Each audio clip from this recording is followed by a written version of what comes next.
तो भाई लोग कैसे हो। आज मैं आप लोग के सामने ब्रह्मांड रक्षक का अगला भाग लेके आया हुआ हूँ। चलिए कहानी स्टार्ट करते हैं। लेकिन एक का भी निशाना डोगा नहीं था। संभलो डोगा, मुझे मौत देने को तैयार तुम्हारे हाथ मुझे सहारा दे रहे हैं। इंस्पेक्टर, क्या है यह सब? इसे तुम चमत्कार कह सकते हो डोगा। हाँ, अपने शरीर के सभी मशीनी उपकरणों के सुपर कंप्यूटर के कब्जे में होने के बाद भी मैंने अभी तक सुरक्षित बचे अपने इंसानी दिमाग की बदौलत अपने आप को संभाले रखा। सुपर कंप्यूटर को हर हाल में हराने के अपने जज्बे को बचाए रखा और उसी जज्बे के बल पर सुपर कंप्यूटर पर जीत हासिल की। तुमने कैसे किया यह चमत्कार? जब सुपर कंप्यूटर ने मेरे शरीर के कंप्यूटरों पर नियंत्रण नियंत्रण कर लिया तो खलबली मच गई मेरे दिमाग में। मेरा दिमाग उसके कब्जे से आज़ाद होने के लिए छटपटा उठा और इसका मुझे सिर्फ एक ही तरीका सूझा, सुपर कंप्यूटर के प्रोग्राम को अपने कब्जे में लेना। लेकिन ऐसा करने के लिए मुझे सुपर कंप्यूटर का वह पासवर्ड चाहिए था जिससे वह संचालित होता था। और उस पासवर्ड को जानने के लिए सुपर कंप्यूटर में इंटर होना मेरे लिए मुश्किल नहीं था, क्योंकि मेरे कंप्यूटर में इंटर होकर यह मौका उसने मुझे पहले ही दे दिया था। मुश्किल था तो सुपर कंप्यूटर के प्रोग्राम में इंटर होकर उसके पासवर्ड को ढूंढना, लेकिन मेरी कोशिश जारी थी। मैंने जल्दी ही उसका पासवर्ड ढूंढकर उसके सारे प्रोग्राम को नष्ट कर दिया। अब सारे साइबोर्ग ग्रह से सुपर कंप्यूटर का निमंत्रण हट चुका है और ऐसा करके आपने हमारे ग्रह की 100% संभावित प्रलय को टाल दिया। इसके लिए मैं साइबोर्ग सम्राट आपका आभारी हूँ। अब वे विशेष रक्षक यान कहीं नहीं दिख रहे जिनकी मदद से सुपर कंप्यूटर इस ग्रह के वासियों को किसी सुरक्षित स्थान पर पहुंचाना चाहता था। उन रक्षक यानों को का हमारे ग्रह पर मौजूद होना एक गहरा रहस्य है। हम उन रक्षक यानों के रहस्य की जांच करेंगे, परंतु इस समय हमारे ग्रह को बचाकर आपने हम पर जो एहसान किया है उसके बदले हम आपके लिए क्या कर सकते हैं? तुम उसके बदले हमारे लिए एक ही काम कर सकते हो, हमारे वापस पृथ्वी पर लौटने की तैयारी, क्योंकि मुझे तुरंत ही अपनी ड्यूटी पर पहुंचना है। ब्रह्मांड रक्षक भेड़िया और कोबी। अंतरिक्ष की विशालता को नापते इस विचित्र यान का लक्ष्य है सुंदर अंतरिक्ष में बसा एनिमल प्लेनेट। वह एनिमल प्लेनेट जिसे आबाद करने वाले भी जानवर हैं और उसे बर्बाद कर देने की इच्छा रखने वाले भी जानवर हैं। मुझे उस रक्षक यान को संदेश भेजकर उसे कुछ समय बाद आने के लिए कहना होगा। ओह नहीं, प्रलय के दिन में अभी कुछ समय बाकी है और यह बात आका जानते हैं। फिर उन्होंने अपना रक्षक यान इतनी जल्दी क्यों भेज दिया? वह रक्षक यान नहीं है, उसमें तो इस ग्रह का एक निवासी बैठा हुआ है और उसके साथ दो विचित्र से प्राणी भी हैं। यानी इस ग्रह का कोई निवासी यहाँ से भागने में सफल हो गया था और वे अब निसंदेह उन दो प्राणियों के रूप में सहायता लेकर यहाँ पहुँच रहा है। यानी वे इस ग्रह ग्रह को प्रलय से बचाने आ रहे हैं, लेकिन ऐसा कभी नहीं हो पाएगा, कभी नहीं।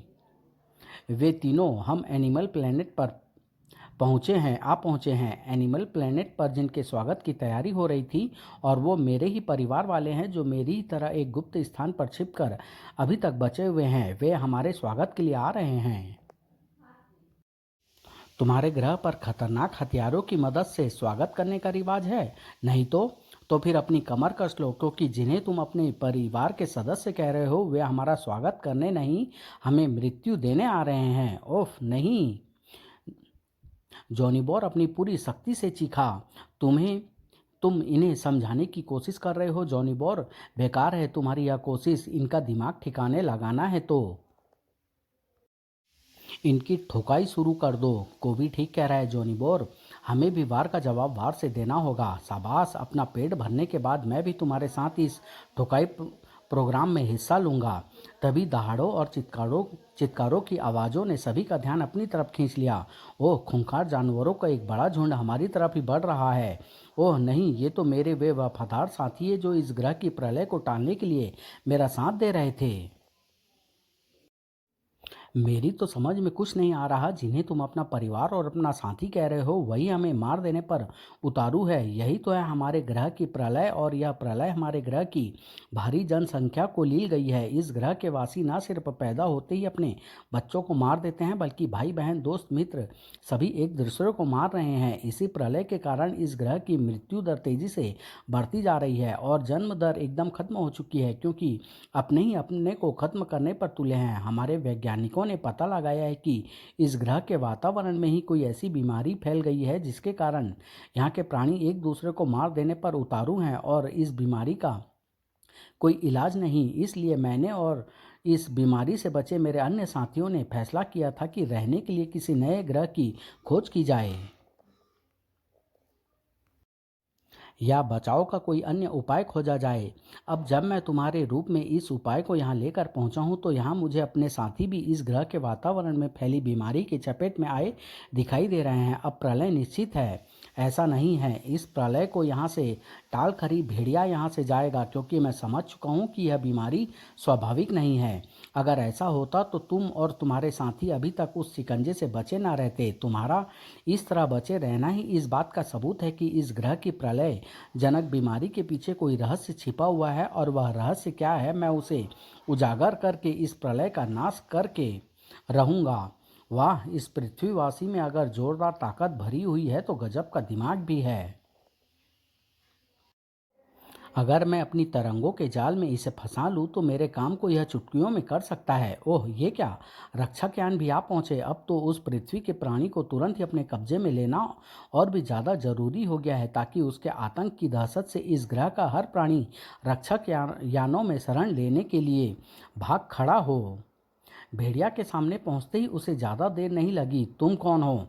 वही जिस तक तुम पहुंचना चाहते थे, वही जो अपनी अद्भुत तरंगों की वजह से यहाँ के वातावरण में बीमारी फैलाकर इस ग्रह के वासियों के दिलों में ममता और प्यार को खत्म करके यहाँ प्रलय लाए हुए है। और अब इस प्रलय के अंतिम क्षण आ चुके हैं, क्योंकि रक्षक यान आ पहुँचे हैं।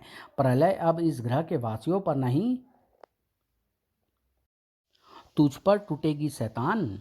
इस ग्रह के वासियों के लिए तुम्हारे दिलों में बहुत ममता और प्यार भरा हुआ है। ये तरंगे अभी उस ममता और प्यार को बाहर निकाल देगी और हि- उसके स्थान पर हिंसा और नफरत भर देगी। शाबाश, तू मेरा सबसे बड़ा मोहरा सिद्ध होगा। भेड़िया जिन्हें बचाने आया था उन्हें ही मारने में जुट गया था, जबकि गोभी गजब के स्वादिष्ट है। यहाँ के फल खा खाकर मेरा तो पेट भर गया। अब इन्हें पचाने के लिए नीचे चलकर थोड़ा उस लड़ाई में हिस्सा लेते हैं। नीचे लड़ाई के कार्यक्रम में थोड़ा परिवर्तन आ चुका था। ये मेरी आंखें क्या देख रही है? भेड़िया और जॉनीबोर एक दूसरे के खून के प्यासे हुए पड़े हैं। ये बीच बचाव करके इनसे पूछता हूँ। दो लड़ाकों की लड़ाई के बीच में आकर नुकसान ही उठाया था कोबी ने, लेकिन अब नुकसान उन दोनों को होने वाला था। तुम दोनों ने कोबी पर हाथ उठाया, हड्डियां तोड़ दूंगा तुम्हारी, खाल खींच लूंगा तुम दोनों की। ओह, इस पृथ्वीवासी को तो मैं भूल ही गया था। रक्षक यहाँ तैयार खड़े हैं। मेरे पास समय बहुत कम है, इसलिए मुझे इसे समाप्त करना होगा। ओह, तो तू है जो प्रलय का यह खेल खेल रहा है। अभी तेरे होश ठिकाने लगाता हूँ। और यह क्या, तेरे इशारे पर तो भेड़िया और जॉनीबोर के साथ साथ इस ग्रह के सारे वासी मेरा शिकार करने के लिए बढ़ रहे हैं। आने दो कमबख्त सभी को। अभी उनके साथ साथ तुझे भी बताता हूँ कि कोबी से टकरा कर तूने कितनी बड़ी भूल की है। हे भेड़िया देवता, मदद। भेड़िया देवता की मदद के रूप में वह गदा कोबी के हाथों में पहुंची। और फिर आया मजा। वाह, तेरे पास तो अद्भुत शक्ति है। पागल हूं मैं जो तुझे समाप्त करने की सोच रहा हूँ। अपनी इन तरंगों में फंसाकर तेरी भी ममता और मोह को खत्म करके तुझे भी अपने काम में क्यों नहीं लगा लेता। चल अब आगे बढ़ और अपने साथी की तरह यहाँ आतंक फैलाकर इस ग्रह के वासियों को यह समझा दे कि अब अगर उन्हें सुरक्षित रहना है तो उन्हें रक्षक यानों की शरण लेनी ही होगी। इससे तो मैं बाद में निपटूंगा, पहले तुझसे निपट कर यह बता दूं कि कोबी तेरा बाप का नौकर नहीं है जो तेरा हुक्म माने। कोबी तो अपनी मर्जी का मालिक है, और कोबी की मर्जी फिलहाल यह कहती है कि सबसे पहले तेरे इस हथियार को खत्म करूं। ओह, ओह, तुझ पर मेरे शक्ति दंड की तरंगों का असर नहीं हुआ, लेकिन तू मेरी तरंगों से बच नहीं सकता। वह दंड जो तेरा हथियार था उसे तो मैंने तोड़ दिया है। अब तू मुझ पर अपनी तरंगे किससे छोड़ेगा? अपने मस्तिष्क से। और जो शक्तिशाली तरंगे मेरे मस्तिष्क से निकलेगी वे तेरी ममता और भावनाओं को अपने काबू में करके तुझे भी इन जैसा बना देगी। तेरी तरंगों ने उसके मस्तिष्क को मेरी तरंगों ने उसके मस्तिष्क को झकझोर कर रख दिया है। अब वह क्षण दूर नहीं जब उसकी ममता और भावनाएं भी मेरी तरंगों के काबू में होगी। अगर तेरा दिमाग भी तरंगे छोड़ता है तो उसे भी तेरे हथियार की तरह फोड़ना होगा। लेकिन तेरे दिमाग को फोड़ने से पहले मैं तुझे बता दूं कि तेरी सारी तरंगे कोबी पर इसलिए बेकार गई क्योंकि कोबी के दिलो दिमाग में ममता और भावनाओं की कोई जगह नहीं है। कोबी के दिलो दिमाग में तो एक ही चीज भरी है, हिंसा, सिर्फ हिंसा। प्रलयंकारी गदा के एक ही वार ने उसकी खोपड़ी को खिलखिल कर दिया। और इसी के साथ ओह ये एकाएक क्या हुआ? ओह ऐसा लग रहा है मुझे जैसे मेरे दिलो दिमाग से कोई भारी बोझ हट गया हो। बेटा, मेरे बच्चे, भैया, माँ, बापू, हमारे ग्रहवासियों की ममता और भावनाएं फिर जागृत हो रही है। कैसे हुआ ऐसा? जवाब जल्दी ही सभी के सामने था। हमारे ग्रह पर ममता और भावनाओं को मार कर प्रलय लाने वाले इस शैतान का अंत कोबी ने कर दिया और इसी के साथ हम उसके चुंगल से मुक्त हो गए। प्रलय टल गई, रक्षक यान वापस भागे जा रहे हैं। प्रलय के रहते उन रक्षक यानों का यहाँ आना और प्रलय प्रलय टलते ही यहाँ से भाग जाना यह साबित करता है कि इस ग्रह पर प्रलय लाने के पीछे कोई गहरा षड्यंत्र था। अगर कोबी उस शैतान को जान से मारने की मूर्खता न करता तो हम उस षड्यंत्र की तह तक पहुँच सकते थे। मैंने मूर्खता की, यानी तुमने मुझे मूर्ख कहा? अगले ही पल वह हुआ जिसकी भेड़िया ने सपनों में भी कल्पना नहीं की थी। हमने तो इतना अच्छा काम किया और आप हमें ही मूर्ख कह रहे हैं। भेड़िया भैया, आप बड़े खराब हो। भेड़िया भाई, जाओ, हम आपसे नहीं बोलते। तुम्हारे ग्रह पर फैले ममता और भावनाओं के सैलाब ने कोबी को भी अपनी चपेट में ले लिया है। तुरंत ही हमारे वापस लौटने की व्यवस्था करो जॉनी बर, वरना बहुत गड़बड़ हो जाएगी। ब्रह्मांड रक्षक शक्ति और परमाणु अंधकार, इस तरफ घनघोर अंधकार, युगों से तारों की रोशनी से दूर, सदियों से सूर्य की किरणों से अछूता। लेकिन आज अंधेरे का यह साम्राज्य खत्म होने जा रहा था। प्रकाश पुंज की गति से वहां पहुंची शक्ति के कारण शैतान लोक तक पहुंचने के रास्ते के चप्पे चप्पे पर मौजूद घना अंधकार इस बात का प्रमाण है कि मैं शीघ्र ही अंधकार से भरी उस दुनिया में पहुंचने जा रही हूं जो कहलाता है शैतान लोक। लेकिन यहाँ तो अंधेरे का नामो निशान भी नहीं है। यहाँ तो सूर्य सा प्रकाश फैला हुआ है। निश्चय ही यही तीव्र प्रकाश ही अंधेरे में डूबे रहने वाले इस शैतान लोक की प्रलय का कारण है और मैं यहाँ इस लोक पर आने वाली प्रलय को खत्म करने आई हूँ। इसलिए मुझे सबसे पहले झुलसा देने वाले इस तीव्र प्रकाश का कारण ढूंढना होगा और फिर उसे समाप्त करना होगा। लेकिन एक बात अभी तक समझ में नहीं आई, अभी तक इस लोक के किसी निवासी के दर्शन नहीं हुए। ऐसा क्यों है? अगर पृथ्वी पर पहुंचा शैतान मुडोका भी मेरी गति से ही उड़कर मेरे साथ यहाँ पहुंचा होता तो वह मेरे इस प्रश्न का उत्तर दे सकता था। खैर, देर सबेर अंधकार भरे रास्ते को पार करके वह यहाँ पहुंचेगा ही, तब उससे सारी बातें पूछ लूंगी। इस समय तो मुझे अपना सारा ध्यान यहाँ व्याप्त प्रकाश के कारण को ढूंढने में लगा देना है। ओह, अचानक शक्ति की आंखें चौंधिया कर रह गई। शैतान लोक में फैले तेज प्रकाश का कारण जो उसके सामने था, शैतान लोक के बीचों बीच स्थापित यह मणि ही यहाँ फैले तेज प्रकाश का कारण है। इसकी वजह से ही आसपास के चट्टाने, वृक्ष वगैरह मोम की भांति पिघल रहे हैं। शैतानों के रहने वाले खोलते द्रव के तालाब सूख रहे हैं। मुझे तुरंत ही इस मणि को खत्म कर देना चाहिए। ओह, मेरे हथियारों को तो उस मणि के ताप ने मणि तक पहुंचने से पहले ही पिघला दिया। मेरी तीव्र ऊष्मा भी मणि के ताप में ही घुल कर रह गई। इस मणि को समाप्त करने के लिए कुछ और ही सोचना होगा। अब कुछ भी सोचने की आवश्यकता नहीं। अगर कुछ सोचना ही है तो अपनी उस भयानक मृत्यु के बारे में सोच जो तुझे इस मणि के रक्षक सर्वभक्षी यानी मेरे हाथों मिलने वाली है। इस प्रलयंकारी मणि का रक्षक यानी तेरी ही सह पर इस लोक पर प्रलय का घिनौना खेल खेला जा रहा है। तेरे साथ ही इस खेल को खत्म करना होगा। सर्वभक्षी को इस उष्मा से भस्म करना चाहती है जो सर्वभक्षी का बाल भी बांका नहीं कर सकती।